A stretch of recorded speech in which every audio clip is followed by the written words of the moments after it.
Dois, três, já comecei a gravação. Aproveitar que a Iris chegou. Fui devendo uma pergunta para a Iris, eu tenho que estudar para a semana que vem para responder para ela. Aquelas coisas fritadas, no meio da aula ela vai e me faz uma pergunta, não estava preparado, não tinha ensaiado, não tinha estudado aquela parte do... Como é do sujeito constituinte em Foucault? Jesus, me botei uma missão agora. Tem que fazer uma disciplina para estudar o conceito de sujeito constituinte, para a Iris botar no título. Aquela vez. A Iris vai usar isso no título da tese dela, de certo. Assim. Algo por aí. Não, mas nós vamos chegar lá. Bueno, boa tarde para todo mundo. Faz 15 dias que a gente não se encontra aqui nesse espaço. A gente, na semana passada, teve feriado, então, portanto, pulamos uma semana de encontro, apesar da gente ter outros pontos e outras formas de conexão. No meio do caminho, eu mandei para vocês um textinho que está num blog, meio esquisito, um texto provocativo, mas é só para botar lenha na fogueira, não tem nenhum propósito mais do que isso, mas é um comentário do Marcos Banho sobre a questão da língua, né? E é curioso pensar naquele texto que ele traz, que eu acho que é importante, é o sentido da arbitrariedade da língua. E dizer, a gente opera em torno da língua como em cima de algo que tem alguma consistência, e se a gente ficar cavucando atrás desse ponto de consistência, não vamos encontrar nada. Ele diz, a língua não existe. A língua não existe, que existe e aí ele vai na radicalidade da coisa material, ele desce, digamos assim, a molecularidade da língua. Ele é um amontoado de sons, de grunhidos, de efeitos produzidos pela emissão do ar por entre as membranas, enfim, que define aí cordas vocais ou qualquer coisa, mais língua, palato, e vira pronúncia, vira designação, vira sentido, vira tudo isso. E o que a gente chama de língua acaba sendo esse conjunto de coisas aí que agregam gramática, enfim, tudo que a gente tem, a semântica, como uma construção arbitrária. Então, interessante para a gente poder pensar só mais uma provocação. Ideia da aula de hoje é a gente avançar um pouquinho mais na leitura do próprio Laclau e aí encerramos essa parte. A partir da semana que vem, a gente começa a ler comentadores do Laclau. Então, para já fazer o plano para frente, na semana que vem a gente tem... A gente tem alguns textos do Hernán Fer, que é um argentino, e trabalha com Laclau, enfim, usa bastante a questão da análise política do discurso e todo esse conjunto de conteúdos. Tem 4 textos lá disponíveis, eu estou pensando que escolham um para ler, a gente vai fazer uma conversa geral, deem uma olhada nos 4, escolham um para ler mais a fundo, para a gente, então, poder bater papo a partir dele. Tá? Depois, a gente entra numa fase em que eu preciso bater esse martelo com as mulheres ainda, com as convidadas, as professoras, mas a gente convidou 4 professoras, começa com a Rosa, 4 não, 5. Começa com a Rosa, que é uma professora mexicana, que coordena talvez um dos mais importantes ou mais antigos centros de pesquisa em análise política do discurso, e ela foi organizadora de um livro, que é o que está disponível para a leitura de vocês.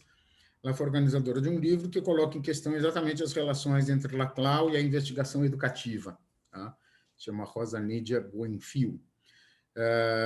E aí o texto dela é bem interessante, tem uma série de coisas ali que ela traz, e vamos ver como é que funciona. O que eu pensei para esses encontros seria que vocês pudessem fazer a leitura desses textos e que a gente pudesse conversar. Eu não convidei nenhuma delas para fazer palestra, tá? E sim para bater papo.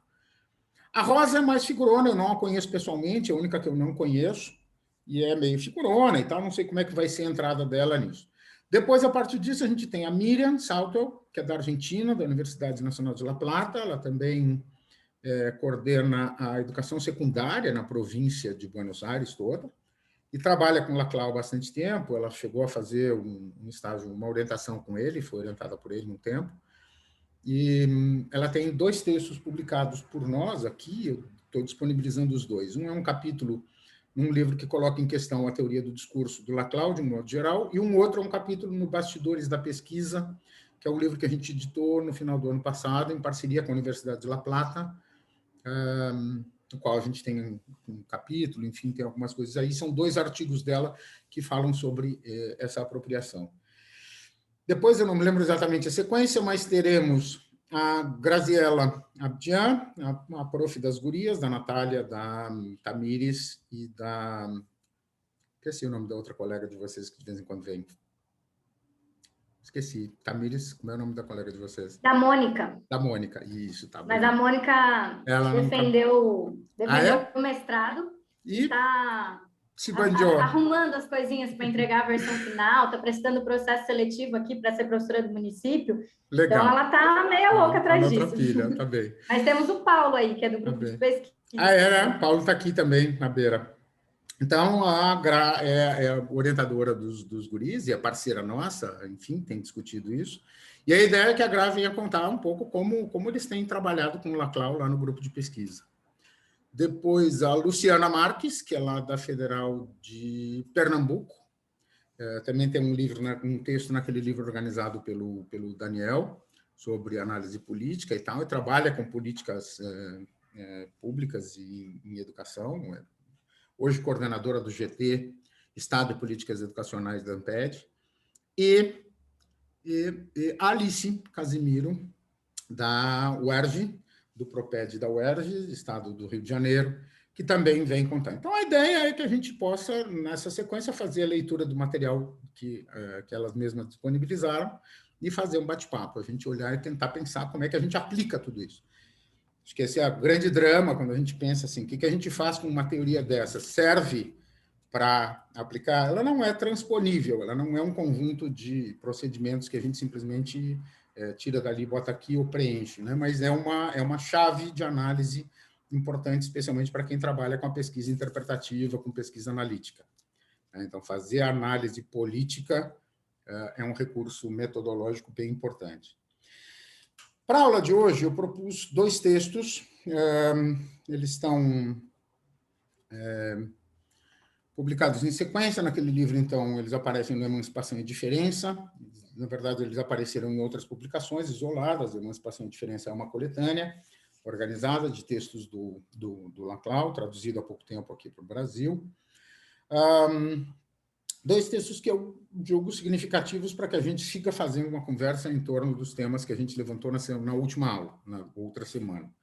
Que são esses grandes temas, enfim. Eu continuo fugindo das palavrinhas, tá? Apesar de que, às vezes, ele tem definições bem redondinhas do tipo articulação, os momentos, os elementos e tal. Então, colocar as palavrinhas no lugar pode ajudar, para quem se vira bem com isso. Para mim, às vezes, atrapalha. Eu prefiro trabalhar com uma estratégia um pouco mais compreensiva e ir na direção de tentar entender o que ele está dizendo. E um dos recursos que eu acho que é importante que ele usa na escrita do texto, e que para mim é bem forte, é a aplicação disso em exemplos.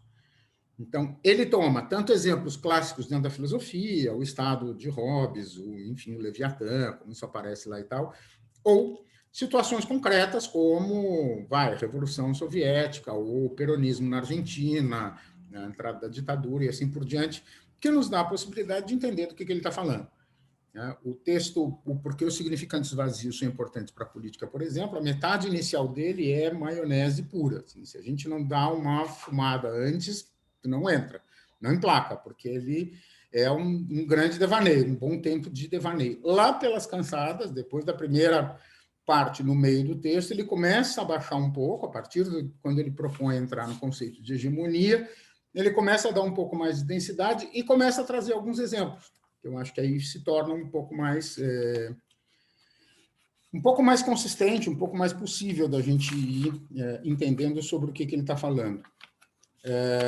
Quando ele pega o segundo texto, então, que é aquele lá sobre o sujeito da política, a política do sujeito, que ele vai colocar em questão o particular e o universal, e ele traz como exemplo, por exemplo, o peronismo, a ascensão do peronismo, aí cai a ficha quando ele diz Perón é um significante vazio. Perón é um significante vazio. Por quê? Porque quando se fala no peronismo, o peronismo como aquele movimento de agregação e que resulta de uma cadeia de equivalências das diferentes demandas dos diferentes movimentos na Argentina, que estão sendo solapados pelos sucessivos governos de centro-direita, que são sequentes à saída do Perón do governo, do país, exílio dele, se entende o que peronismo representa como uma exterioridade constituinte, ou como uma promessa, uma falta nunca realizável, e como Perón, o que é Perón que segura a onda desse peronismo? E a gente começa, então, a entender o funcionamento e o sentido dessa lógica do significante vazio. Então, gosto desses dois textos em diálogo, porque eles ajudam a gente ir para um lado e para outro e fazer algumas costuras ali no meio do caminho. Tem algumas ideias que ele repete várias vezes, a própria... nos dois textos, ele reitera bastante um pouco essa ideia do Hobbes, do Leviatã, de que num estado, numa sociedade que se pauta pelo estado de absoluta desordem, qualquer ordem é satisfatória, né? Qualquer ordem é razoável. E aí, o que representa isso? Então, ele olha lá no Hobbes mesmo, é a vontade do soberano, mas, do ponto de vista da articulação política, é como é que se constrói essa perspectiva da hegemonia, né? Então, a quem que a gente acaba vendendo a alma, às vezes, num processo eleitoral, por achar que, bom, é o que temos. Então, vamos lá. No horizonte disso, tem uma marca, e ele vai falar bastante do que é o pós-fundacionalismo, ou pensamento pós-fundacional, que é uma ideia de que o pensamento dele, tanto quanto de todos os chamados aí pós-modernos, pós-estruturalistas e tal, se estruturam numa época em que aqueles grandes relatos explicativos, aqueles universais, né, a paz social, a ordem mundial, a aldeia global, o bem comum, e esses universais eles perderam o sentido como fundamento para a ação política e para os projetos de intervenção política. Por quê? Porque se reconhece que eles são inatingíveis, que nenhum deles responde a um modelo razoável. Não existe esse estado que se possa alcançar como um ponto de chegada. O progresso, o desenvolvimento, a felicidade, a qualidade de vida e assim por diante, como se fossem coisas atingíveis. Que a gente tem a falência, diante da falência desses universais, dessas grandes marcas, a gente perde essa referência mais miúda, que ele chama, num outro texto, na verdade, é o Lefort, que fala na perda dos marcadores de certeza. A gente perde de vista aquilo que pode funcionar como uma certeza organizativa para o nosso dia a dia. E aí a gente é lançado na direção desse movimento, sempre inconstante, né? Sempre frágil, né? de muita precariedade. E aí, como é que a gente constrói valores, como é que a gente constrói um discurso, como é que a gente constrói uma ordem que dê conta de sustentar uma ação política, um movimento político. Enfim, de um modo geral, ele vai tratar de alguns temas aí em torno desses tópicos e que nos servem para a gente entender a importância, talvez, da análise de conjuntura, a importância da gente entender qual a natureza das lutas e dos embates, como é que os antagonismos são produzidos, enfim, uma série de pontos nesse sentido. Eu pensei em entrar em cada um texto e ir trabalhando com algumas marcações, eu fiz alguns destaques, algumas marcações, e pergunto a vocês se, antes da gente começar esse exercício, se vocês têm algum ponto, algum destaque, algum comentário.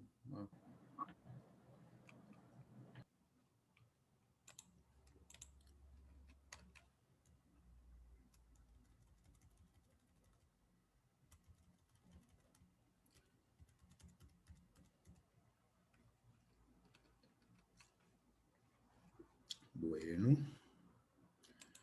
Deixa eu ampliar o meu texto aqui na tela. Uma parte que eu senti bastante dificuldade, que eu fui e voltei umas quantas vezes, é aquele trecho que ele explica dos limites excludentes. Porque tu não entende o sentido do limite excludente? Sim, porque ele traz um exemplo na primeira parte e na segunda parte parece que ele ataca o primeiro exemplo, quando ele coloca, deixa eu ver aqui, O texto de vocês é a página 71, que ele fala dos limites excludentes. No arquivo que tu disponibilizaste para nós é 67. Ah, 67, tá. Eu sabia que era 2 páginas de diferença do meu. Uhum. Eu não sabia se era mais ou se era menos, se era na 71 e 67. Pronto. Porque daí ele vai apresentando os efeitos, né? Aham. Daí o primeiro efeito, que ele introduz uma ambivalência. Uhum. Aí o segundo efeito, a condição, então, evidentemente, para que essa operação seja possível, é que, para além da fronteira da exclusão, seja reduzida por a negatividade. Só que daí, quando ele fala da negatividade, ele continua explicando, eu não marquei essa parte. Ah. É uma questão que acho que é importante, então, vou começar por aí, que está logo no começo do texto, Valesca, eu acho que dá para a gente entrar dentro dessa... Ele está trabalhando com uma ideia que, na última aula, eu apresentei para vocês como uma tensão, aquilo que está lá na hegemonia e estratégia socialista, como uma tensão entre 2 lógicas, tá? Que são 2 lógicas simultâneas, mas não coincidentes, que é a lógica da diferença e a lógica da equivalência, né? E o que ele está tentando mostrar? Que, do ponto de vista da organização social, do ponto de vista da organização dos movimentos sociais, do ponto de vista do processo de produção de subjetividade, dos sujeitos mesmo, os sujeitos se constituem a partir, digamos, a gente pensar cruamente, a partir de particularidades. Como é que essas particularidades são produzidas? Então, como é que elas são demarcadas? Como é que a identidade de um sujeito, de um grupo, ela é demarcada? O que ele está dizendo? Que essa identidade ela é demarcada duplamente. Por um lado, pela afirmação de uma demanda, de uma vontade, de uma prática, de uma característica, e, ao mesmo tempo, também por uma diferença, na medida em que ele se diferencia de um outro grupo. Então, por exemplo, o movimento gay ele vai se pautar, a gente pensar nisso há 40 anos atrás, há 30, 40 anos atrás, o movimento gay se pautava pela defesa do direito o direito à indiferença ante o fato de um homem poder se relacionar com outro homem. Tá? Então, essa era a questão, poder se colocar de forma naturalizada dentro da sociedade e, portanto, era um direito aí levantado. Só que, na medida em que o movimento gay se estabelece como um movimento identitário, porque ele vai pedir, pela ação afirmativa, a demarcação dos sujeitos que operam dentro desse campo. Então, eu preciso me declarar, sou gay, então eu vou usar um brochinho com arco-íris, eu vou botar um triangulinho rosa, eu vou... enfim, de alguma maneira eu vou assumir a discursividade disso, não apenas do ponto de vista cultural, mas estou pensando do ponto de vista da militância política. Eu vou me constituir também numa condição de diferença de outros movimentos. O movimento negro é outra coisa, o movimento indígena é outra coisa, o movimento vegano é outra coisa, a luta sindical dos metalúrgicos é outra coisa, mas todo mundo se organiza. Então, para início de conversa, eu tenho essa diferença estabelecida entre cada um desses coletivos. A grande encrenca é nenhum de nós participa de apenas um movimento desse, se enquadra numa dessas condições, a gente circula o tempo todo por vários, mas do ponto de vista da luta política, eu preciso pensar nessas organizações. Em se tratando de uma sociedade democrática, o que eu tenho é uma pluralidade, uma proliferação de movimentos identitários, ou seja, de diferenças. É isso que eu tenho numa sociedade democrática. A possibilidade, a liberdade se pauta pela possibilidade ou a prerrogativa da emergência da diversidade. É isso que eu tenho. Então, o que eu tenho como paralelo a mim são outras coisas que não são eu. Para eu me identificar, eu vou me identificar em contraposição, em oposição, ou como diferença do heterossexual. Se eu me coloco como homossexual, eu vou me identificar em oposição ao heterossexual. Então, de alguma maneira, eu tenho essa ordem de proliferação. Se a gente fosse investir numa sociedade que se paute por essa proliferação, por essa diversidade proliferante, nós não teríamos limite. Nós teríamos uma proliferação tamanha de identidades diferenciais que nós não teríamos nenhuma possibilidade de ordem nessa sociedade, porque não haveria nenhuma coincidência, na medida em que a diferença é que está sendo a pauta, o vetor de instituição, digamos, dos sujeitos individuais ou coletivos. E o que ele mostra quando esse conjunto, quando esse contexto, né, quando esse conjunto de diferenças, ele se vê, de alguma maneira, contraposto a uma exterioridade sistêmica, tá? Ou seja, quando tem algum fator, algum sujeito, algum movimento, algum partido, alguma coisa, que ameace, tá? Que sistematicamente ameace a existência de cada um desses grupos identitários, de alguma forma, eles vão tendo as suas demandas não realizadas, as suas demandas, a minha demanda pela liberdade de expressão sexual vai sendo suprimida, a demanda do metalúrgico vai sendo suprimida, a demanda das mulheres vai sendo suprimida, a demanda dos negros vai sendo suprimida, a demanda dos cobradores de ônibus está sendo suprimida. Então, o que eu tenho são diferentes grupos que vão sofrendo a ação de uma ação repressiva, digamos, por parte de um sujeito, de um agente que se constitui como uma diferença radical, uma diferença drástica. O que acontece é que, num dado momento, que Laclau acaba mostrando, é que, num dado momento, do ponto de vista da organização social, essas diferentes diferenças, esses diferentes grupos, esses vários grupos pautados nas diferenças, acabam criando uma cadeia de equivalência, considerando não que eles tenham afinidades ou identidades entre o movimento dos metalúrgicos, não sei onde, e o movimento dos gays, mas o que eles têm em comum? Eles têm em comum demandas não satisfeitas, ou agredidas, ou suprimidas, ou afrontadas por um agente comum, por um mesmo agente. Então, independente da gente ter naturezas diferentes, identidades diferentes, nós vamos estabelecer conexões, vamos fazer articulações nesse sentido e criar cadeias de equivalência num movimento de oposição ou de divergência desse outro sujeito, desse outro polo. Então, se cria uma outra lógica, que é a lógica da equivalência. Qual é a questão? Na lógica da diferença, enquanto proliferam as diferenças, o que está valendo é o direito individual, é o particular. São as demandas particulares, e não as universais, não as coletivas. Quando se cria uma cadeia de equivalência, pelo menos de maneira estratégica, pelo menos de modo parcial e ainda precário e temporário, se produz um universal. Uma dessas demandas ou algum tipo de arranjo é produzido, que uma dessas demandas particular, com uma formulação particular, ela se torna um enunciado universal para aquele coletivo, que é o Fora Bolsonaro, por exemplo. Tu vai ver se alinhando atrás do discurso do Fora Bolsonaro grupos que rigorosamente não sentariam lado a lado. Gremistas e colorados, por exemplo, ou, sei lá, de posições diferentes, brancos e pretos, e, enfim, eventualmente eles é como se desaparecesse o antagonismo que potencialmente poderia existir entre eles, em favor de um antagonismo em relação a uma exterioridade que os constitui. Então, portanto, eu tenho a alternância entre esses dois movimentos, entre uma lógica da diferença, que é a proliferação das liberdades individuais, e a lógica da equivalência, que é quando eu tenho tudo isso, quando eu vejo a formação de um bloco em oposição, né, e aí uma relação de antagonismo colocado lá. O que ele vai mostrar é que uma delas caracteriza uma prática democrática, que é a coexistência da diversidade, e outra caracteriza uma prática populista, que é quando tu tem uma tensão polar, uma lógica de antagonismo.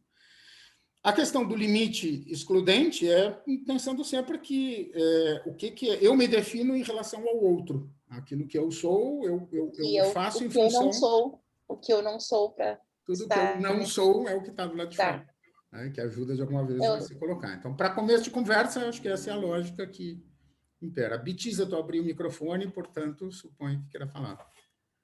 Quero. Na verdade, é mais de uma coisa, mas queria fazer uma observação, queria pensar num exemplo possível de aplicação e queria fazer uma pergunta. Primeiro, então, vou fazer a pergunta.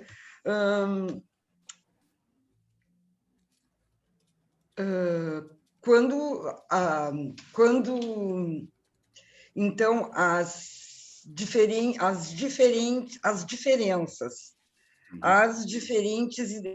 identidades se articulam em função de um antagonismo externo, né? Acho eu que é externo. Quando isso acontece, essas identidades elas entram em disputa pela hegemonia. Existe isso, quer dizer, continua, tem uma coisa assim, vamos juntos e abraçados para fora, mas aqui dentro, cada um, enfim, isso está implicado, tá? Essa é uma questão, o que faz com a hegemonia nessa, o que acontece com a hegemonia nessa situação, tá? Digo tudo que eu queria dizer de uma vez, depois tu... Não, eu posso pegar essa mordida. O que o Laclau vai dizer é que sempre haverá disputa hegemônica. Tá? Toda relação de poder, toda relação discursiva é uma relação hegemônica. Então, portanto, é uma relação em que alguma concepção, alguma formação discursiva está tentando se tornar dominante, né? Tentando se estabelecer como universal. Ele chega a insinuar que isso acontece em absolutamente todas as esferas de relação política possíveis no nosso cotidiano.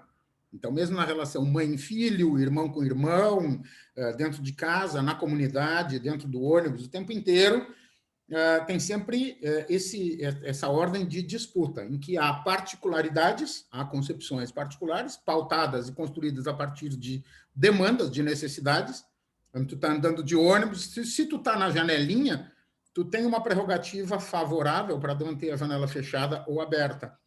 Tá? E porque tu está na janelinha, tu vai e abre a janela do ônibus. E vem uma ventaninha na mulher que está sentada no banco de trás. E ela te bate no ombro e te diz, por favor, querida, podia fechar a janela, por favor? Ela diz, não, estou com calor. Então, inicia aí uma disputa que é quem tem, como é que tu faz? Na verdade, tu tem calor, que é uma demanda particular, mas abrir a janela significa tornar essa tua demanda, que é particular, uma execução universal, com status de universal, ela não se torna universal. Ela assume o status de universal.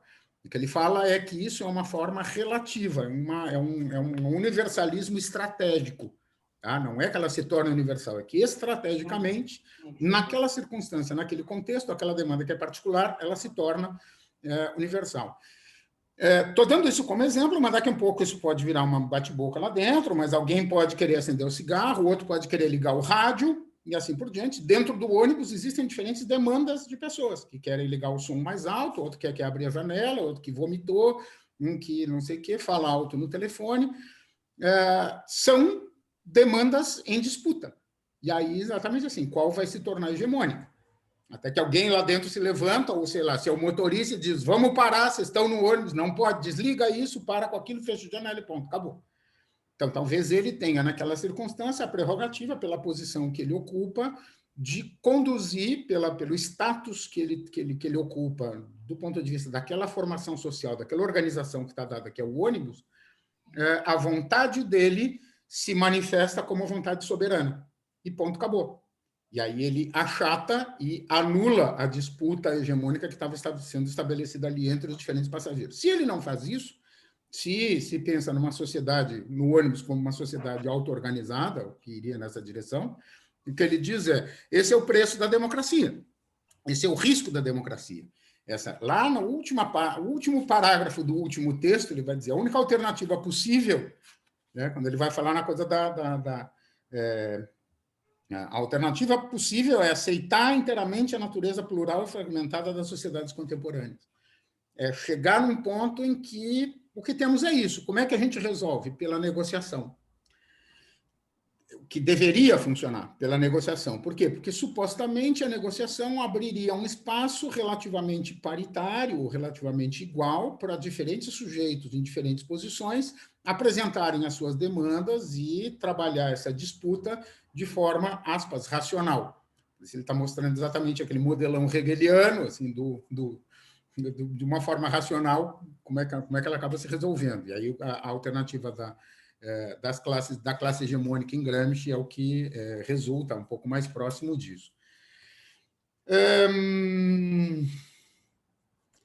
Então, por mais que a gente vá se colocar contra... Então, quando tem uma exterioridade, outra, aquela divergência que tem, o cara que quer ouvir música alta, outra que quer abrir a janela, o que está falando alto no telefone, o que quer acender o cigarro, mas se acontece alguma coisa do tipo, estoura o motor do ônibus, começa a prender fogo lá na frente, ou, sei lá, alguma coisa externa a esse conjunto coloca essas individualidades sob ameaça, a lógica seria se estabelecer uma cadeia de equivalência aí, que pode ser o princípio de afiliação, lá dentro da sociologia clássica, algo por lá, mas, de alguma maneira, uma cadeia de equivalências entre essas demandas que, independente de, naquele momento, tu era a chata que estava de janelinha aberta, mas agora somos dois que precisamos combater um incêndio. Então, portanto, nós momentaneamente fazemos uma aliança e vamos na direção disso lá. Aí tu pergunta, e a disputa hegemônica, que fim ela leva? Ela é colocada em suspensão, não há renúncia. Há renúncia durante o embate contra aquele polo antagônico. Tá? Mas no momento que se resolve, aspas, aquela tensão maior antagônica, aquelas demandas que ficaram em suspensão, elas voltam à pauta. E aí tu tem, de novo, a emergência delas com tensões, às vezes, que são inconciliáveis. Eu já dei como exemplo aqui, Bitch, eu acho que há 2 aulas atrás, a diferença entre o primeiro turno e o segundo turno. Tá? Quando tu teve no primeiro turno, por exemplo, para a prefeitura aqui em Porto Alegre, nós tínhamos 13 candidatos, 12, porque um caiu na última semana, e no segundo turno só 2. O que acontece com aquela diversidade? Aquela diversidade produz arranjos de equivalência e de conexão, de alianças, que vão ser estabelecidas nessa perspectiva da polarização.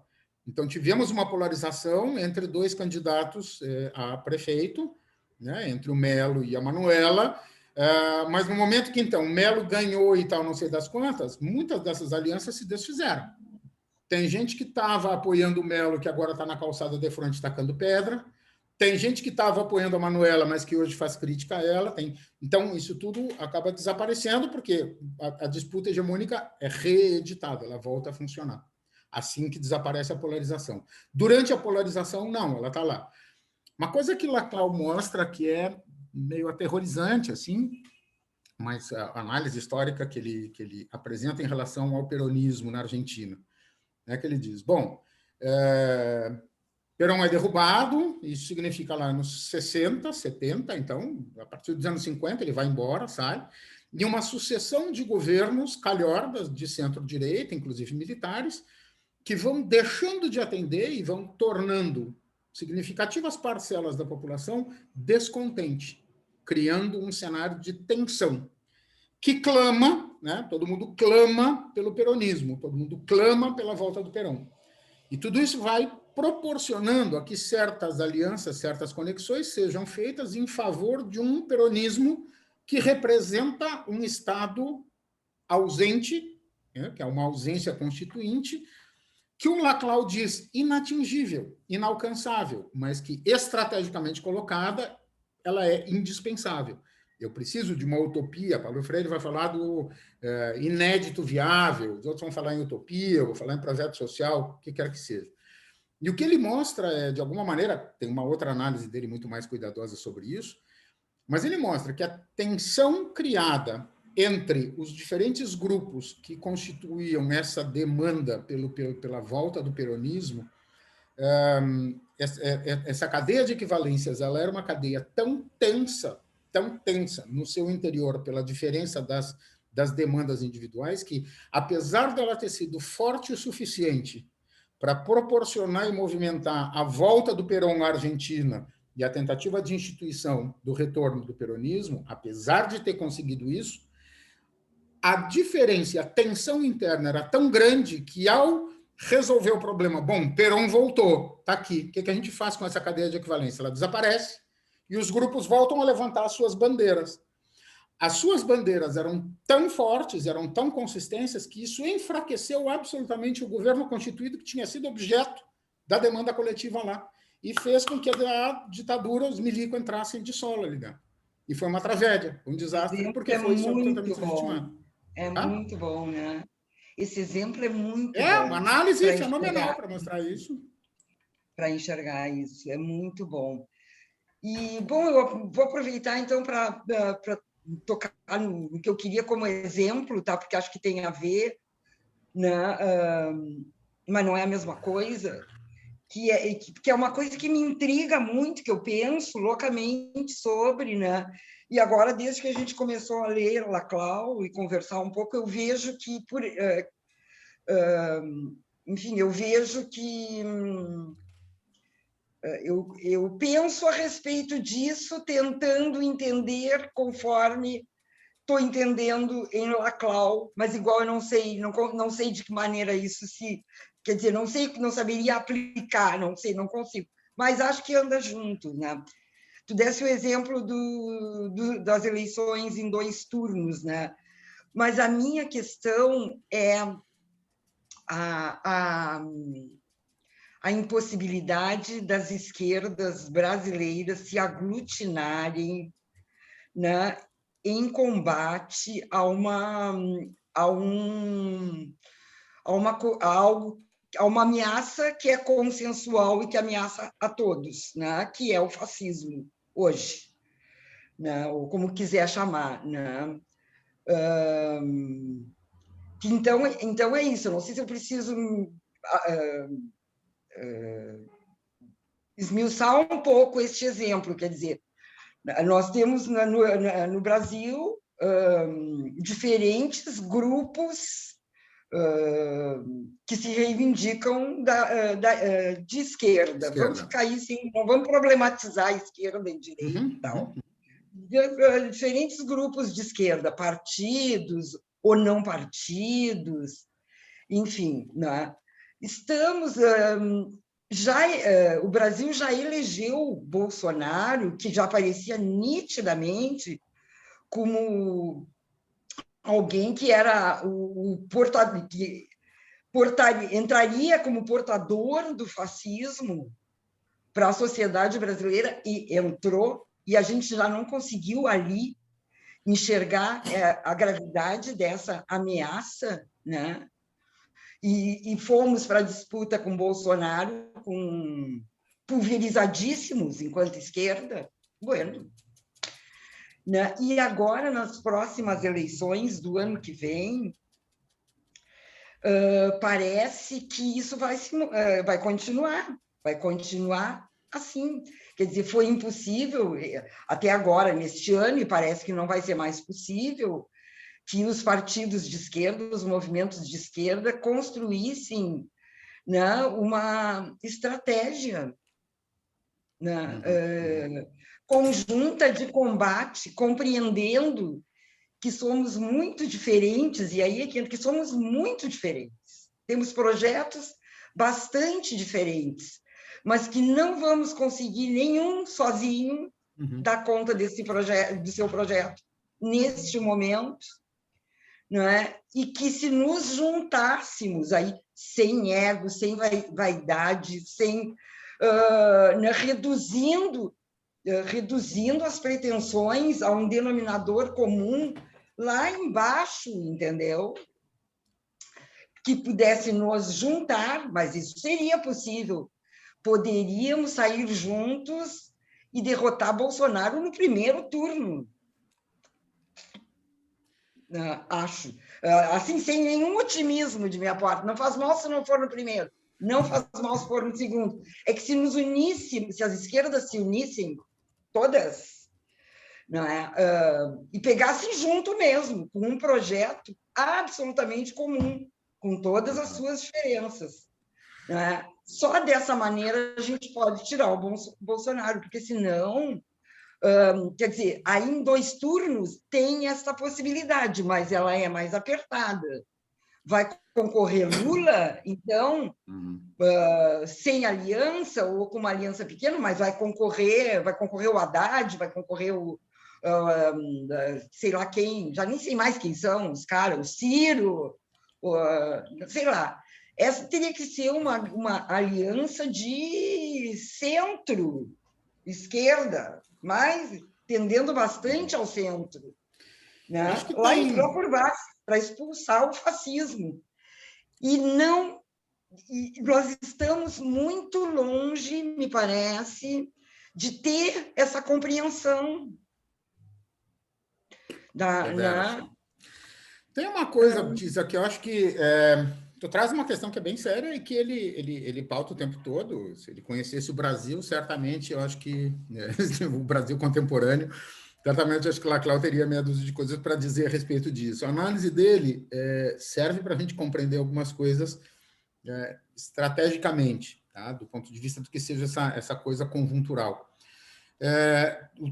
A tua premissa, uma premissa que tu apresentaste logo no começo da tua fala, ela é definidora de todo o resto, que tu ia falar assim, a tensão entre a esquerda e a direita, não vou parar muito para olhar isso, a coisa da esquerda e da direita e tudo mais. O desaparecimento, a perda da possibilidade de trabalhar com essa polarização nos empurra na direção de uma formação social em que o antagonismo não está mais colocado, ele não está mais orientado por esse alinhamento à esquerda ou à direita, que representavam a favor de um projeto socialista com base nos preceitos da Internacional, enfim, do que era a socialização dos meios de produção e aquilo que representava como grande bandeira unificadora dos movimentos sociais das classes trabalhadoras, de um modo geral, e, de um outro lado, uma boa parte da população alinhada com a perspectiva do capital e do liberalismo e tudo mais. Isso era esquerda e direita. Tá? Desapareceu, não tem mais isso. Hoje, falar em esquerda e direita, até a gente consegue pensar um pouquinho o que é vermelho, o que não é, o que é comunismo, o que não é, mas desapareceu completamente isso. Primeiro pelo desaparecimento dessa marca fundamental que estava lá e que o Laclau chega a mostrar isso em Gramsci, quando ele mostra a partir da configuração da socialização dos meios de produção como um emblema, tá? Ou como uma marca, um significante que unificava, que se tornou universal, como matriz de uma cadeia de equivalência de inúmeras demandas da classe trabalhadora, por educação, por saúde, por esgoto, por moradia, por salário, por piso, por não sei o quê, por condições de vida, mas isso acabou se tornando um significante, um valor de universal para agregar essas diferentes demandas em oposição ao outro sistema, que era justamente a opção do capital, né, que era a não socialização dos meios de produção, a concentração dos meios de produção na mão de uma elite dominante. Então, era isso que caracterizava esquerda e direita. Foi isso, o projeto esquerda e direita no século XX era isso, eram esses dois pontos. Isso desaparece, isso não é mais possível. Primeiro porque a gente não está mais pautado por essa demanda, que é a socialização dos meios de produção, do ponto de vista do que seja a ordem liberal, o movimento liberal, isso foi completamente corrompido, isso foi desfeito. Primeiro, porque o liberalismo nos empurra, por exemplo, na direção do trabalho individual. Os caras vão te dizer, isso está resolvido, o entregador de Uber é dono do meio de produção dele. Ponto. Ele é dono da motocicleta, ele é dono da mochila, ele é dono da bicicleta, está resolvido, não é problema. Desapareceu a atenção que vocês estão trazendo. Então, na verdade, então aí que está. Esses significantes, eles foram esvaziados, eles foram drenados daquilo que eles representavam para a constituição de uma tensão originária entre esquerda e direita. Desaparece. Bom, o que o Gramsci vai dizer, e está dito pelo Laclau, tá? Estou ventriloquando aqui o Laclau no que ele trata, quando ele fala a respeito do Gramsci. Lá no final do segundo texto, ele diz que uma das consequências daquele deslocamento da sociedade mais particularista, ele diz que um pouquinho. Ele diz os lugares a partir dos quais se dá a articulação, ou seja, a conexão de discurso que vai permitir cadeias de equivalência, serão também mais plurais e menos prováveis de gerar uma cadeia de efeitos totalizantes. Isso é um traço que ele traz no sentido de mostrar a fragilidade de lugares clássicos de organização dessas cadeias de conexão, que era o partido, que era o sindicato, que era o próprio Estado. Desaparece isso. Então, portanto, por que a esquerda não está conseguindo se organizar no Brasil? Primeiro, porque não se consegue mais apreender qual é o sentido dessa coisa chamada esquerda. Hoje, a esquerda é quem é contra o Bolsonaro. Cara, nós estamos do lado de muita gente louca, de muita gente canária, de muita gente absurda só por ser contra o Bolsonaro. Tá? Então, essa polarização nos bota numa posição de risco extremo. Nós vamos estabelecer aliança com o demônio aqui do lado, porque depois que a gente consegue derrubar o Bolsonaro, olha como a coisa se estabelece. Assim como as alianças que eles estabeleceram entre eles para derrubar a Dilma. Derrubada a Dilma, está todo mundo feliz e satisfeito? Claro que não. Tem um monte de gente que foi direita, que derrubou a Dilma, que hoje está pulando num pé só. Vide caminhoneiros, greve de correios e alguns partidos aí no meio do caminho que estão completamente loucos, porque aquela aliança se desfez e eles agora se dão conta que aquilo que foi estabelecido no lugar não coincide, não corresponde. Isso que foi elevado a uma condição de universal, de matriz social para a organização da política pública, não corresponde em nada às demandas que eles traziam lá. Mas eles foram aliados apenas porque eles tinham um ponto em comum, que era o fora Dilma. O tira Dilma, tira o PT, que depois a gente resolve.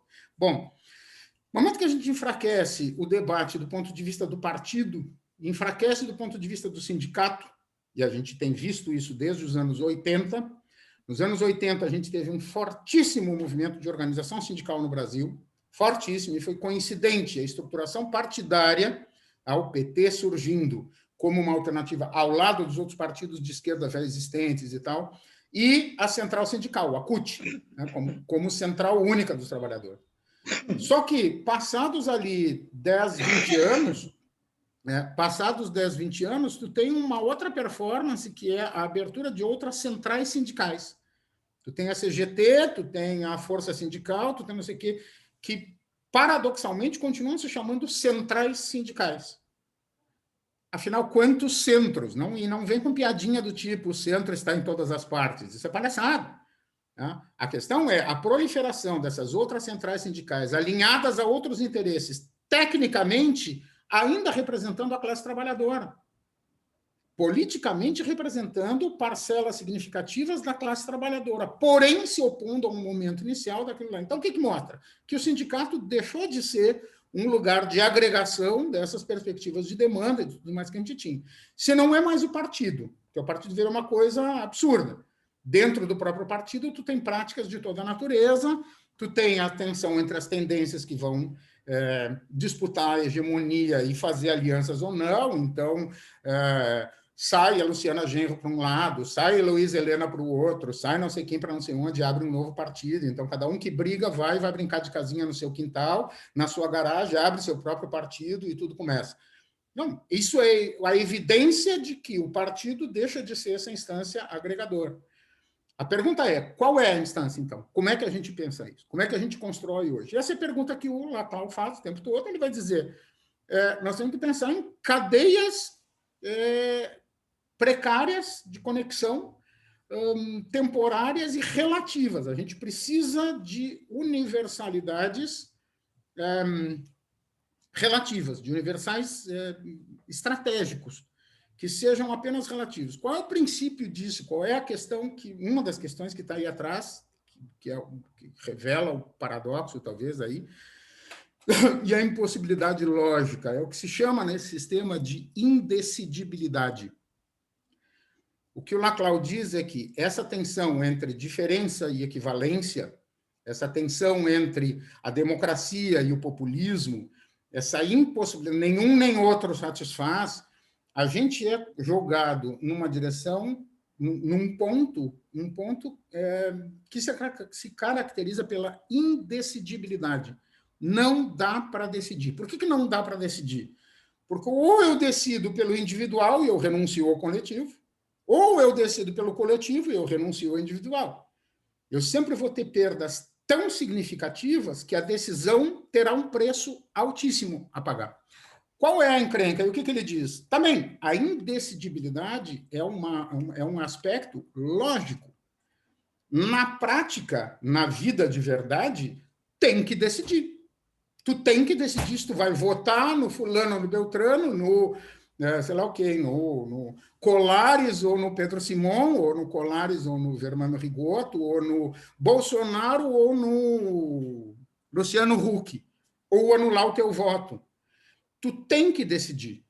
E no momento que tu é compelido a uma posição do que ele chama, então, exatamente, de indecidibilidade, mas na qual tu tem que tomar uma decisão, tu vai tomar a decisão com base num exercício de ponderação a ser feito, em que tu vai avaliar o que produz menos impacto em relação às tuas demandas individuais e dos grupos aos quais tu pertence, e que podem sugerir alguma possibilidade de sobrevivência desse grupo durante o tempo que vai durar o mandato desse sujeito. Né? Então, como isso vai acontecer. Então, a indecidibilidade é essa posição de tensão para a qual eu estou sendo jogado. E aí, o que quer dizer, de novo, essa coisa de que na sociedade democrática, enfim, na sociedade contemporânea, eu sempre tenho uma falta constitutiva. Ela nunca vai ser preenchida, mas ela é necessária que seja mantida ali, porque eu sempre vou ter algo na direção do que eu vou sendo projetado. No final do texto, ele fala na democracia. Ele diz... deixa eu pegar... onde estou? Aqui. Isso é chato, mas aqui, ó. Opa. Último parágrafo, penúltimo parágrafo do texto, do segundo texto, onde ele diz: a alternativa mais complexa... A alternativa é mais complexa, mas é a única, a meu ver, compatível com uma política verdadeiramente democrática. Tá? Na cabeça dele. Tá? Na cabeça dele, que é quem é e pensa o que pensa. Que a gente tem que colocar isso em discussão. Aceita inteiramente a natureza plural e fragmentada das sociedades contemporâneas. Tá? Isso está dado, é isso que a gente tem. Mas... em vez de permanecer nesse momento particularístico, que é a defesa, que é cada um defendendo o seu lugar de fala, e o seu lugar de fala e o meu lugar de fala, tu não pode usar um não sei o quê porque é apropriação cultural, sai que é meu, tem uma disputa louca por essas identidades. Então, em vez de permanecer nesse momento particularístico, da defesa corporativa do interesse que está, tenta inscrever essa pluralidade em lógicas equivalenciais que possibilitem a construção de novas esferas públicas. E aí é que eu tento chegar perto do que o Laclau está querendo dizer. Do que seria a possibilidade dessas novas esferas públicas fora desse sistema absurdo do qual a gente é refém. Diferença e particularismo são o ponto de partida necessário. A partir daí... é possível abrir caminho para uma relativa universalização de valores. Uma relativa universalização de valores. Qual é o ponto que também tu trouxeste na tua fala, que é importante? Contra o fascismo. Contra o fascismo. Beleza, mas como é que a gente lida com essa lógica do contra o fascismo? Eu preciso me opor não ao Bolsonaro. O Bolsonaro, eu preciso entender que ele neste momento, ele representa um modelo, um modo de gestão, mas ele só está lá porque uma significativa parcela da população se alinhou a ele e aderiu a essa posição de apoio a ele. E saindo ele, essa parcela de população que aderiu e que possibilitou que ele chegasse lá, continua viva. Os que não morreram de Covid continuam vivos no mundo e vão continuar pensando do mesmo jeito. Então, como é que eu faço para impregnar o cotidiano de uma perspectiva antifascista ou não fascista? Então, a partir daí é possível abrir para uma relativa universalização de valores que possa ser base de uma hegemonia popular. Tal universalização e seu caráter aberto condenam toda identidade a uma inevitável hibridização. Ou seja, ninguém mais vai poder se colocar num único lugar. Daí entra a falência do discurso afirmativo radical, que é falar da condição, sei lá, do lugar de fala, do Mitila lá, falando da coisa da condição do negro. Calma lá, mas negro rico é uma coisa, negro pobre é outra, negro gay é outra, negro mulher é outra. Então, eu não tenho mais como levantar uma bandeira pura que caracterize uma diferença. Tá? Eu preciso sempre pensar nessa, o que ele chama de inevitável hibridização. Porém, hibridização não significa necessariamente declínio decorrente de uma perda de identidade. Parar de defender a causa negra em função de defender a questão dos negros gays, ou das negras lésbicas, ou dos negros pobres, enfim, não significa perda de identidade. mas pode significar o fortalecimento das identidades existentes pela abertura a novas possibilidades. Mas, bueno, aí tu tem que te lançar na direção do desconhecido. E aí tu pode ser levado a ter que fazer confrontos e alianças, enfim, aproximações com coisas inimagináveis. O que vai vir pela frente? Não sei. E aí os caras que são tudo hétero. Bom, mas aí que são hétero radicais, eles são os fascistas contra os quais nós vamos lutar. Peraí, mas não é o fato de ser hétero, o fato é de ser homofóbico. Como é que eu lido com essas diferenças? E a homofobia existente dentro do próprio movimento LGBTQI. E aí ele diz, somente uma identidade conservadora fechada em si mesma poderia experimentar a hibridização sem perda. Tá? Só quem é assim que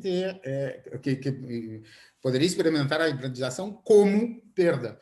O que ele diz, só se reconhece, aí é um tapa na nossa cara, que é assim, ó, a gente que fica resmungando porque vai perder a identidade, porque está tendo que negociar com outros movimentos e tal, parece que a gente está perdendo a nossa identidade quando a gente faz esse tipo de composição. É o que tu falaste, também na tua fala trouxe a questão dos egos, quando tu te refere às candidaturas. Então, se é o Lula, é uma coisa, tá, mas aí o Ciro está lá provocando e dizendo, Lula, fica de vice.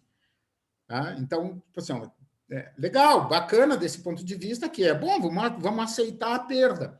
E vamos entender que essa hibridização entre as esquerdas pode representar a necessária renúncia a certos valores e a certas posições que até então são inegociáveis.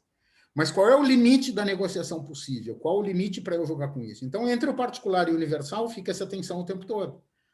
Então, esse é o cansaço que dá quando tu vai fazer uma análise dessa natureza, entende? E aí, quando tu pensa, não, precisamos defender uma sociedade democrática. Democracia. Povo. Que povo, cara pálida? De quem tu está falando? Quem é que vai fazer a cracia? Estamos vivendo isso. Mas como é que ele se constitui? E aí ele diz, esse é o esvaziamento do significante. O significante democracia, ele é um significante vazio, porque na verdade não porque a palavra democracia tenha diferentes compreensões e tal, mas porque essa partícula demo, que caracteriza o sujeito do processo de gestão, de cracia, é vazio. É um espaço em permanente disputa, ele não tem. Quem é o povo que coordena o processo político? Não sei. Então, não é só uma questão discursiva, dizendo, não, do meu ponto de vista, o povo são as pessoas. Não, porque o povo... Não é só a questão do que está sendo atribuído a esse significante, entendeu? Mas é a própria natureza dele. E o que ele diz? Exatamente por isso é importante para essa nossa sociedade que continue sendo desse jeito, porque essa é a chance da política continuar acontecendo. Porque esse vai ser o objeto de disputa. Então, Bolsonaro se finge, ele gasta 2 bilhões de não sei quanto nas férias dele em Floripa, mas ele continua aparecendo tomando café preto de garrafa térmica com pãozinho. Por quê? Porque desse jeito ele representa uma aliança com uma certa configuração do que seja o povo, que toma café preto em copo americano, com pãozinho cacetinho em cima e um chinelo Raider. Tá? Então, ele caricatura, ele adere a uma caricatura e ele favorece a emergência disso como uma estratégia de preenchimento desse significante. É uma forma discursiva de tentar preencher e produzir ali uma aliança, pela identificação. Mas, ao mesmo tempo, ele está negociando com os caras e todos, como tu vê assim, bom, o Eduardo Leite, que muda a cor da bandeira, está fazendo a mesma coisa. Ele é um bonequinho de bolo, ele não passa de um bonequinho de bolo, desses que ficam enfeitadinhos em cima das coisas, mas ele está fazendo, nesse momento, aliança exatamente para o pessoal lá, Tamires, Natália e Paulo. Eduardo Leite é o governador do Rio Grande do Sul. Se estabeleceu durante a semana passada uma tensão grande em função do retorno às aulas de forma presencial, uma tensão forte e por pressão do sindicato, o sindicato do professorado do Estado e das escolas particulares, uma pressão sobre o Tribunal de Justiça que acabou dando uma decisão definitiva nesta segunda-feira de que durante o período da bandeira preta não haveria aula presencial. Esse foi o ganho que se conseguiu dentro do movimento. O que o governador fez na manhã de terça-feira? Foi um decreto alterando os critérios de definição da cor da bandeira, de tal forma que, pelos novos critérios que entraram em vigor hoje, nós não estamos mais em bandeira preta, estamos em bandeira vermelha, então pode começar as aulas. Então, quando a gente pensa no que ele está fazendo nesse tipo de arranjo, nesse tipo de conexão, que alianças são essas e o que... E tá aí, o cara está aí, eleito, tem representatividade, está com tudo isso, e, bom, vai dizer, ele não é fascista. Ou isso é fascismo? Onde está o fascismo? Ou o fascismo está no cara... Enfim, teria outro jeito da gente parar para pensar. Mas, enfim, não vou ficar furungando, vou seguir abrindo. Estou gostando de pensar nisso como um jeito de... Eu estou estrebuchando o texto, eu já passei por todas as pontas, já fui e voltei nos conceitos dos 2 textos e está valendo. Gabriela, eu acho que tinha REC, não a Perufo. A REC tinha aberto o microfone, agora foi sem querer, ou tu ia falar, Gabi? Acho que é porque tinha se conectado e ela entrou de novo e entrou com o microfone, acho que foi isso. Ah, então foi isso. Sem querer. Tá bom. Que eu nunca sei. Chat, vamos ver o que se dá. Chat, não sei o quê. Qual é o link, Alice? Depois, se tu puder compartilhar o link da manchete que tu mencionou ontem, da notícia das verdades. Não sei o que eu mencionei.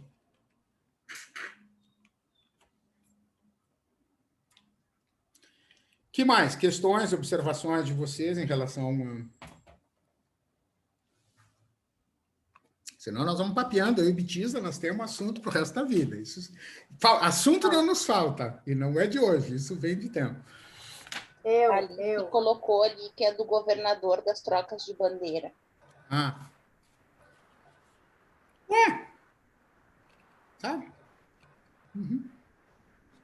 Tá na 0 hora de ontem, na de anteontem, na de ontem, na de hoje. No Correio do Povo, na de anteontem, na de ontem, na de hoje. Notícia hoje já estamos em bandeira vermelha. Já não estamos mais em bandeira preta, já estamos em bandeira vermelha.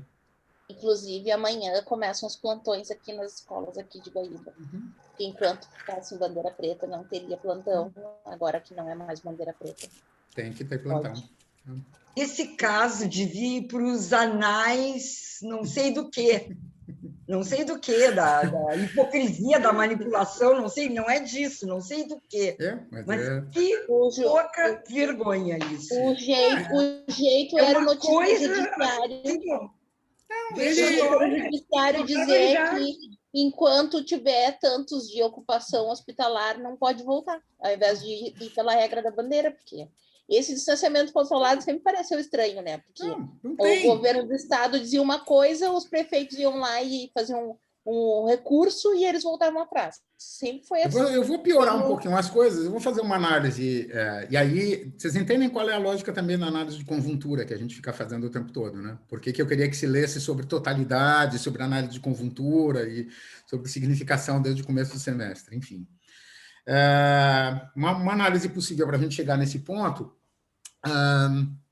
Primeiro é entender que o estabelecimento de uma formação social ele é correlato ao estabelecimento de uma formação discursiva. Tá? Formação social e formação discursiva são indissociáveis. Então, o tempo todo, elas se estabelecendo. Então, o que define o nosso Estado? Do ponto de vista...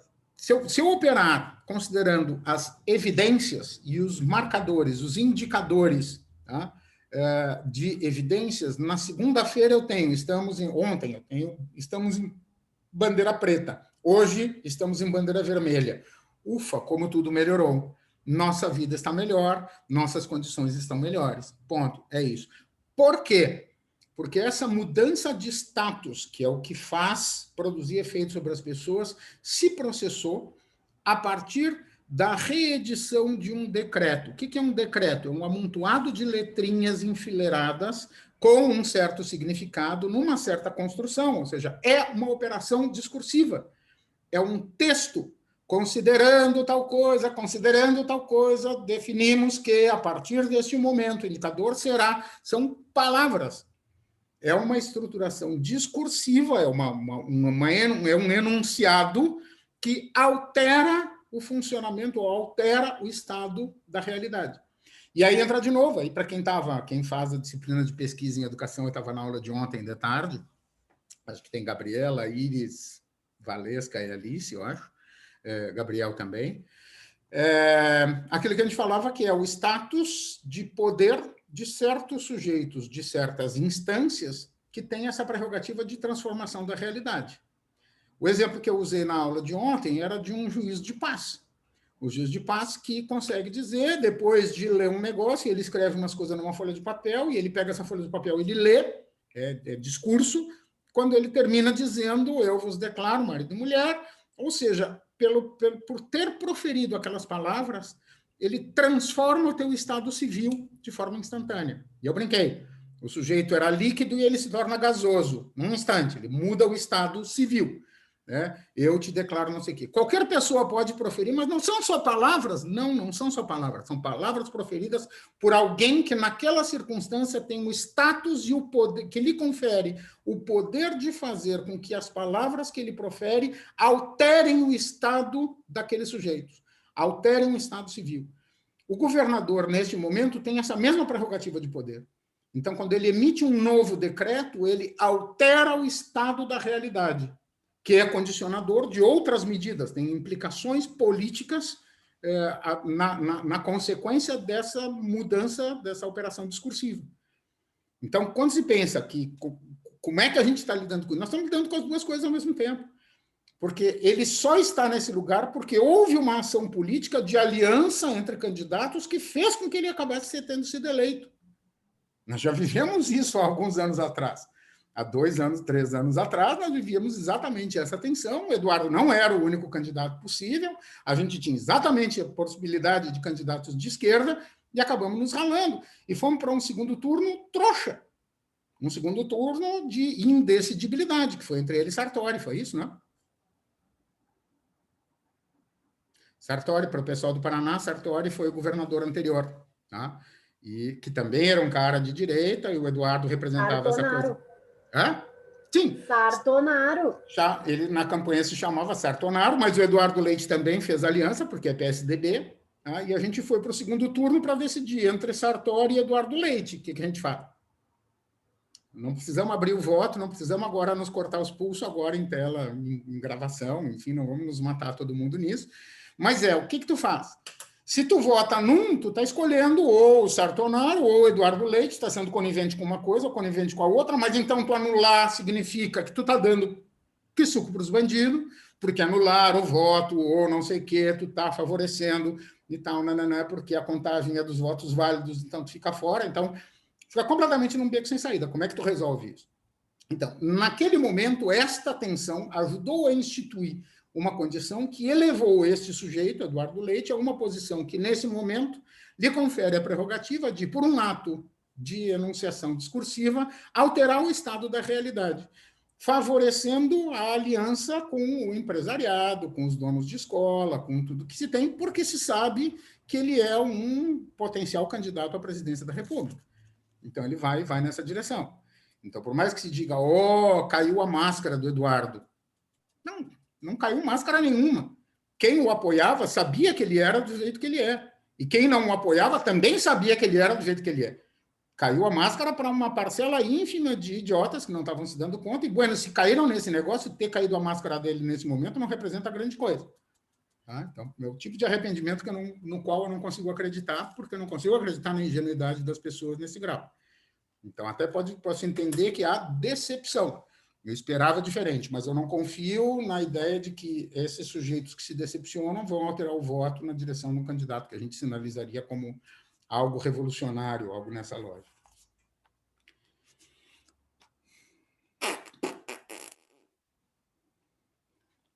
Tem um ponto em que... Sim, né, Marcos? Deixa eu só pegar e mostrar uma coisa que no texto dele, ele tem uma das análises que ele faz, dando exemplo justamente do movimento dos significantes, ele mostra que no final da Revolução, enfim, e época da Segunda Guerra Mundial, enfim, meados do século XX, as alternativas que se ofereceram para os movimentos sociais e para a organização política foram as piores possíveis. Foi, de um lado, a social-democracia e, de outro lado, a renúncia geral disso. Vai lá, pergunta aqui enquanto eu procuro. Achei. Não, era que eu estava pensando, e daí retomei lá, fui para a Razão Populista para ler umas coisas e fiquei indo e voltando no texto, tá? Mas para pensar, né, que justamente essa lógica aí que a Betisa traz, né, da dificuldade de pensar nesses pontos, enfim, né, e que a perspectiva do Laclau vai trazer de uma plenitude inalcançável, e que a gente tem conversado aqui desde o início do semestre, né, nos coloca num baita de um trabalho, né, porque, assim, esse nós da esquerda, né, não existe, né, Betisa? E aí a gente consegue ver... E é isso que um Laclau nos passa na cara, assim, esse nós, seja lá, os ecologistas, né, os qualquer coisa. E aí isso dá um puta desânimo, né? E aí, porque é justamente esse o trabalho, né? De articulação e de o quanto a gente não enxergou o que se passou na eleição passada, né? E assim, e hoje me dá um revertério, assim, esses dias eu estava lendo, até compartilhei com um grupo uma etnografia da Isabelle Calil, que é lá da USP, que ela fala dos eleitores, né? Que ela faz uma caricatura, enfim, ela faz um esqueletão sobre o perfil dos eleitores, né? De Bolsonaro e tal, em 2018. E, assim, é um troço desesperador para pensar nessa unidade aí, Betisa, que é nós da esquerda, sabe? E aí tu vê, assim, que tá ali, entendeu? Tá ali. Esse eleitor é o cara que ontem estava ali votando no Lula. E ela desfaz também os grupos, né? Enfim. Mas, assim, é só porque a perspectiva nos dá esse lambaço, né? Acho que é bem essa a palavra, assim. Esse é o drama que a gente tem. Eu achei o pedacinho do texto que me importava mostrar. Quando ele está fazendo uma análise, ele está na página 83, se vocês quiserem localizar. Ele está mostrando exatamente a tensão a partir da solução marxista clássica, né, para o problema do que ele chama de desajustamento entre o particularismo da classe trabalhadora e a universalidade da missão de transformação socialista, que é uma tensão que se coloca a partir da Revolução Russa e o que se quer. A Revolução, basicamente, ela está funcionando por uma demanda da classe trabalhadora, que vai derrubar o czar e todo o sistema e tudo aquilo lá, mas essa particularidade da demanda da classe trabalhadora se organizando, ela se torna uma alternativa universal quando ela se converte na missão de transformação do mundo, pela socialização dos meios de produção em escala planetária. Essa é a ideia. Só que isso não funciona, não tem como levar para frente, dentro do contexto que a gente vive lá no começo do século XX. E aí ele diz que essa tensão, né, a solução clássica do problema ao problema do desajustamento entre o particularismo da classe trabalhadora e a universalidade da missão de transformação socialista tinha sido a suposição de uma crescente simplificação da estrutura social do capitalismo. E aí ele diz, como resultado, a classe trabalhadora, como sujeito homogêneo, incorporaria a vasta maioria da população e assumiria a missão da transformação universal. Trabalhadores do mundo univos, como todos somos assalariados, é só a gente bater pé, aquela imaginação mafalda. Assim, se todos os chineses baterem o pé junto, eles tiram a terra do lugar. Não funciona. Com o descrédito desse tipo de prognóstico na virada do século, duas soluções possíveis permanecerão em aberto. E aí estão pensando na entrada do século XX e igual continua valendo. Então são duas coisas. Ou se aceitava uma dispersão das lutas democráticas apenas frouxamente unificadas por uma classe trabalhadora semi-corporativa, ou seja, e aí as lutas democráticas está falando, os ecologistas, as mulheres, os negros, os índios, os gays, os não sei o quê, né? E aí, pensando que todo mundo é de esquerda, se tu é ecologista, tu é de esquerda, se tu não sei o que, tu é de esquerda, mas esse é um arranjo muito frágil, porque essa condição de esquerda caracterizada como a defesa da socialização dos meios de produção, ela deixa de ser um fator aglutinante consistente, e aí ele chama de frouxamente unificadas por uma classe trabalhadora semi-corporativa. Tá? E é uma bufetada na nossa cara, quando a gente pensa nisso, como ele mostra. Ou, então, vamos pensar o que a gente faz. Então, vamos pensar no destino do PT no século XXI, foi muito esse caminho, pós-Fernando Henrique. Nós não saímos muito desse lugar. Ou se incrementava uma política de pura identidade por parte de uma classe trabalhadora unificada por meio da violência revolucionária. Então, a gente vai lá e faz. Mas aí eu tenho tanto um Figueiredo, João Batista Figueiredo, que diz: eu hei de fazer desse país uma democracia, e quem se opuser eu prendo e arrebento. Ou seja, essa foi a lógica do processo de redemocratização vivido no Brasil no início dos anos 80, quando o presidente, que era um general, diz que quem não quiser fazer democracia, ele prende e arrebenta. Que conceito é esse? Então, ou, por outro lado, a perspectiva da revolução da classe trabalhadora. Então, a Revolução Russa acaba acontecendo assim, a Revolução Cubana, chinesa, Coreia, enfim, o que a gente tem pelo caminho. O primeiro caminho levou ao que se chamou de integração social-democrata, que era aquela coisa de uma classe trabalhadora meio corporativa, então todos somos meio trabalhadores, tudo é mais ou menos, então os arranjos, os acordos e tal.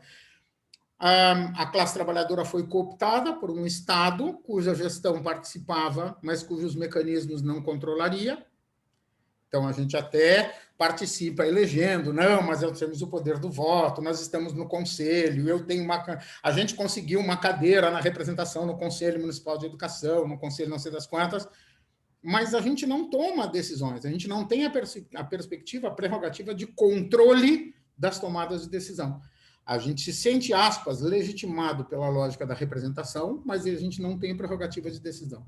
O segundo caminho, que seria o da revolução, é o que ele diz, conduziu ao segregacionismo da classe trabalhadora por intermédio da violência e à rejeição de toda a participação nas instituições democráticas.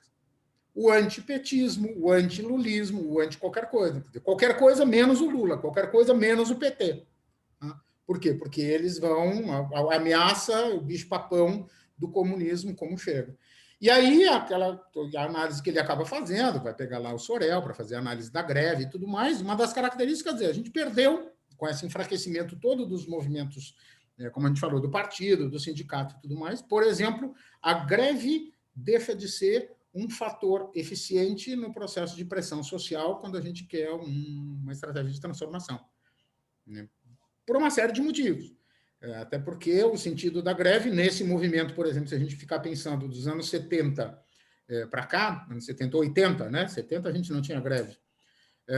Anos 80 para cá no Brasil, a gente vai vendo uma progressiva organização da classe patronal em todas as escalas, ou do Estado, em atender e colocar em questão e levar para a mesa de negociação prioritariamente questões econômicas, questões salariais. Se vocês pararem para pensar e se vocês lembrarem, historicamente, nossas greves, seja de professorado, seja do que for, de trabalhadoras, tinham uma pauta de 17 pontos. E o que ia para a negociação? O que acabava indo para a mesa de negociação no final? Se ia descontar ou não os dias parados, como é que ia fazer valer e tal, e se ia se converter em qual era o índice do aumento que se ia conseguir. Todos os outros pontos de pauta que diziam respeito a condições de trabalho e tal foram progressivamente, ao longo dos anos, sendo esfriados, sendo desfeitos, sendo tirados do lugar.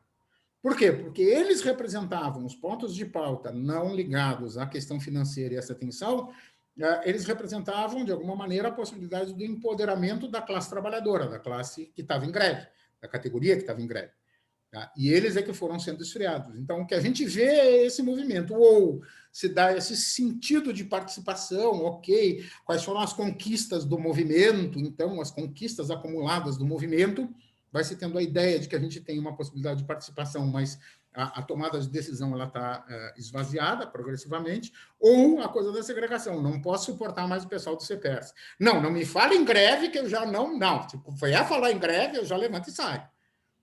É o que acaba acontecendo, é o que a gente tem dentro das escolas, é o que a gente tem dentro dos movimentos. Mas é essa figura dessa polarização. É o que o Laclau acaba mostrando, que é o que acaba se produzindo do ponto de vista das alternativas. E a gente pensa, o que a gente faz com isso agora? Quando a gente pensa numa base nacional de formação de professores, quando a gente pensa na função do professor, quando a gente pensa em reforma curricular, quando a gente pensa no... enfim, o que for, a política educacional que for, abre as escolas ou não. O que está em questão, não abre as escolas ou não, não é mais o discurso científico, o cuidado com a saúde, não é mais isso que regula a briga entre abrir as escolas e não abrir as escolas. Ela está polarizada de uma outra forma, com uma outra condição, tanto que o que circula é, bom, os professores não querem voltar ao trabalho. Cara, nós não paramos de trabalhar nunca. Nós nunca paramos de trabalhar. A questão é onde nós estamos trabalhando. Se nós estamos trabalhando em casa, ou estamos trabalhando lá. O que é pior é que as pessoas não se dão conta que também a gente renunciaria a continuar pagando pelas nossas condições de trabalho. Eu pago a minha luz, eu pago a internet, eu pago o meu computador, eu pago tudo isso. E aí voltar para a escola, o que representa isso? Aí entra a vida em relação a isso tudo. Mas, enfim, aí já abre para um outro caminho. E agora o Eduardo Leite vai descontar da gente no Estado o auxílio transporte, porque a gente não está gastando com transporte. Ah, também. Putz, que barbaridade. E o difícil acesso também. Claro, desapareceu. Tudo descontado. Claro, fatores aí. E teoricamente a gente está chateado com a bandeira vermelha, né? Então, assim, poxa, vocês queriam que tivesse preta para o Estado estar numa pior. Planta culpa. Então, essa distorção ela é muito curiosa, mas ela nos empurra nessa direção que é pensar como é que a gente trabalha com esses elementos. Então, o que o Laclau propõe, de um modo geral, e aí o que me interessa como objetivo dessa disciplina, desse seminário, oferecer e mostrar para vocês a estratégia do que ele chama de análise política do discurso, como uma estratégia interpretativa, analítica, tá, que a gente pode fazer ao lado e junto com todas as estratégias de análise que vocês estejam fazendo.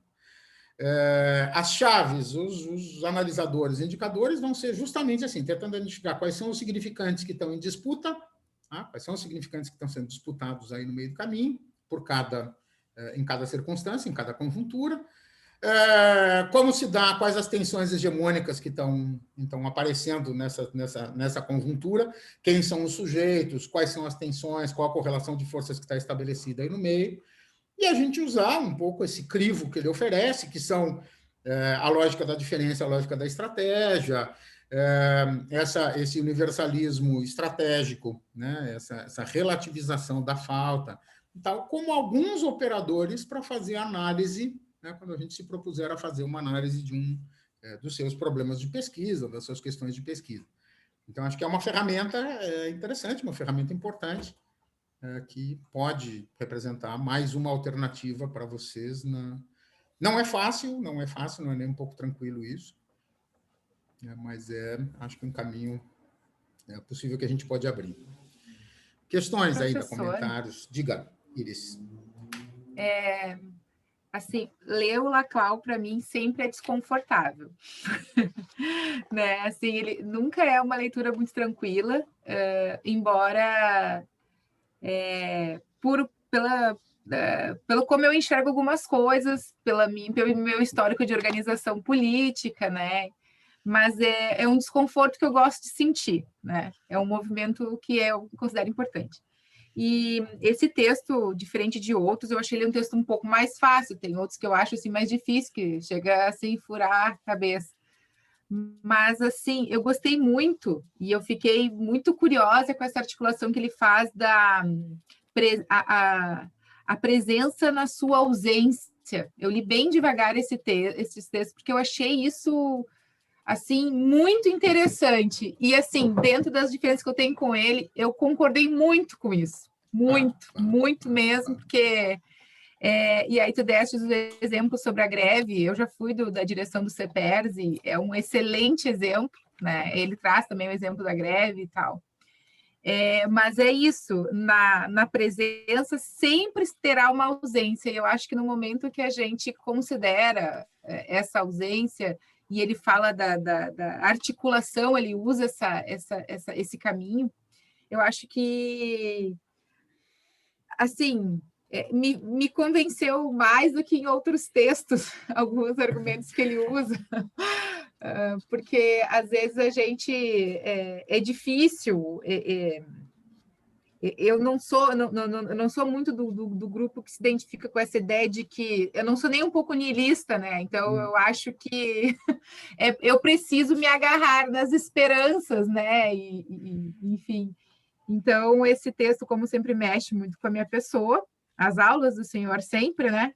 E eu já estava mais ou menos olhando ele ontem, né, na nossa discussão de sujeitos, por isso que eu trouxe um pouco daquela questão, e acho que eu entendi um pouco essa ideia do constituinte, porque daí, bom, é isso, Somos sujeitos fluidos, essa palavra é meio complexa de usar, tem uns amigos meus que dariam dar risada se eu usar essa palavra. Mas esse constituinte, que é uma permanente construção, me pareceu, nessa ausência, nessa presença que tem a ausência. Enfim, pensei um pouco sobre isso. E, enfim, orientação dos teus textos são sempre muito importantes para mim, assim. Então, é que só queria compartilhar um pouco disso. Não, eu queria... deixa eu enxergar uma coisa aqui. Eu tenho um ponto dele que eu marquei exatamente, aí eu dentro do texto aqui agora eu não vou conseguir achar, vou me rasgar o meio se não conseguir. Não, entendi. Eu estou procurando, eu sei onde está no meu texto escrito, mas não achei no texto que eu queria mostrar o balãozinho que eu botei. A questão da ausência se faz presente pela ausência. Isso é um elemento que está dado, e uma atenção, Iris, desde que a gente entra no período moderno, tá? A gente não consegue escapar um pouco disso, um pouco dessa lógica, desde que se define, a partir daquele movimento que caracteriza a sociedade contratual, em Rousseau e tal, que define no horizonte o que se chama de bem comum, tá? Quando se começa a sair da sociedade clássica lá do modelo de soberania, da sociedade feudal, para uma sociedade... aqui, achei. Tom, yes! Está na página 94. Vou até jogar para cá. Espera aí, é isto aqui. Vamos para olhar a observação que eu acabei fazendo. Primeira frase da página 94, ele bota bem em cima, quando ele diz: estar separado também é uma forma de relação entre objetos. Tá? E eu botei um balãozinho que eu faço aqui no PDF, eu boto balãozinhos. No escrito eu faço coisas, e aqui o balãozinho eu escrevi: frase para camiseta. Ela é perfeita para fazer camisetas. Assim, estar separado também é esse tipo de coisa que vira emblema, vira frase feita, frase lá. Mas o que ele está falando exatamente nesse ponto é assim, manter a dimensão da universalidade, mas propor uma forma diferente da articulação com o particular. Foi isso que tentamos fornecer nas páginas anteriores, por meio da noção do universal como um lugar vazio, mas ineradicável. O universal é um vazio, mas... Então não serve para nada. Não, mas eu preciso dele. Se ele não está ali, eu não consigo trabalhar. Claro que ele vai se bloquear, ele vai acabar colando no Lacan, e vai falar no objeto A, e na coisa da falta, que eu acho que tem algumas coisas meio atravessadas, que podem ser um pouco complexas, mas o que eu estava falando, lá no Rousseau, não em Rousseau, mas na estruturação da sociedade liberal, de todo o movimento do liberalismo constituinte lá no século XVI, se define essa prerrogativa da população, né, do povo, o povo não, a população como objeto de destino e objeto de atenção do Estado. Então, isso está em Hobbes, isso está no Locke, isso está no Rousseau, está em todos esses caras que estão preocupados com a organização do Estado moderno. E o que se define ali é justamente a base disso que vai ser a democracia lá adiante, que é o atendimento da vontade comum, que é o Estado responsável por aquilo que a gente vai chamar de política pública. O que é a esfera pública em contraposição à esfera privada? Essa tensão entre o público e o privado que vai se manifestar entre o Estado e a sociedade civil, por exemplo. Tá? Individuais e coletivos vão se misturando. O desenho da esfera pública acaba sendo constituído a partir dessas ausências que terão força de presença. Então, a educação para todos, o sistema único de saúde, o bem-estar social, a equidade geral, a qualidade na educação, são frases, são emblemas, são elementos constituintes das políticas públicas, de qualquer discurso, de político em campanha ou de proposta de política, base nacional comum. Cara, não é nem nacional, nem comum, e muito menos base. Sabe? Mas ela opera desse jeito, ela é o tempo inteiro o anúncio de uma coisa que não existe, ao mesmo tempo que ela funciona, então, como uma promessa de preenchimento desse vazio, dessa coisa anunciada, ela tem essa promessa, e ela, pelo óbvio, ela é irrealizável. mas exatamente por ela ser irrealizável, ela acaba se constituindo como o motor, é isso que dá essa condição do motor para as coisas serem mantidas em movimento. Então, um governo que está terminando, ele vai falar na perspectiva da continuidade, precisamos de mais 4 anos para realizar as coisas que não tivemos tempo, enfim. O outro vai dizer, não, nós precisamos agora de 4 anos para nós, para fazer, porque nós temos esses universais, nós temos esses projetos que nós queremos colocar no horizonte, e a ideia da promessa ela está sempre colocada, né, nessa perspectiva da mobilização do Estado e das políticas públicas. Então, por isso, essa lógica do estar separado também é uma forma de relação, também é uma relação. Então, assim como o não existir, a ausência também é uma forma de presença. Tá?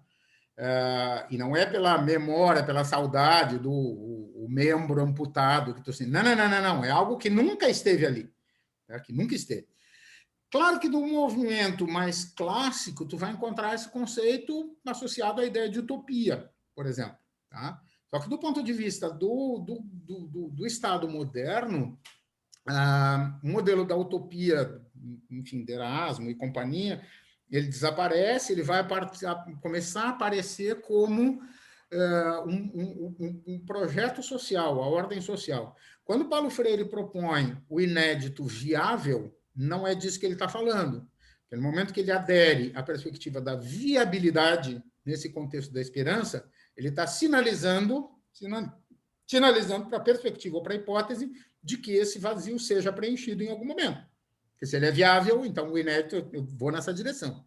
Mas, ao mesmo tempo, ele fala do esperançar, da coisa da esperança como um movimento que vai sempre me levando na direção de alguma coisa, mas que, na prática, não é assim que funciona.